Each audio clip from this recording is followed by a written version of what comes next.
হুগলি জেলার শ্রীরামপুর হলো ঐতিহ্যবাহী শহর। সেখানে অনেক দুর্গাপুজো বিভিন্ন রকম থিম দিয়ে প্যান্ডেলকে সজ্জিত করে তাদের মনের ভাবনাকে প্রকাশিত করে। শ্রীরামপুরে 19-এর পল্লী এবারের 54 বছরে পদার্পণ করল থিম তমসা মা জ্যোতির্গময়, অর্থাৎ অন্ধকার জগৎ থেকে আলোর জগতে ফিরে আনার প্রচেষ্টা।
দাদা, এই বছরের থিম কি আছে?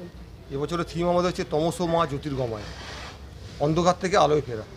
এইরকম ভাবনার কারণ কি? ভাবনার কারণ ভারতবর্ষের রাজনৈতিক হানাহানি, বন্যা, ক্ষয়ক্ষতি, সেই জায়গা থেকে বেরোবার চেষ্টা করেছি আমরা। কত বছরের পুজো? 54তম বছর। এই পুজোয় আপনারা বিশেষ কি অনুষ্ঠান থেকে আরম্ভ করে আলো কোন সজ্জাটা আপনারা বেশি জোর দিয়েছেন? আমরা জোর দিয়েছি আলোকসজ্জার উপর। আলোকসজ্জার উপর কি রাখছেন আলোকসজ্জাতে? আলোকসজ্জা যে আমরা বোর্ড লাগিয়েছি, চন্দননগরে যে বোর্ড স্টাইলে বোর্ড হয়, ওই বোর্ড লাগিয়েছি এবারে। আলোকসজ্জা কোথা থেকে আসছে? চন্দননগর। চন্দননগর।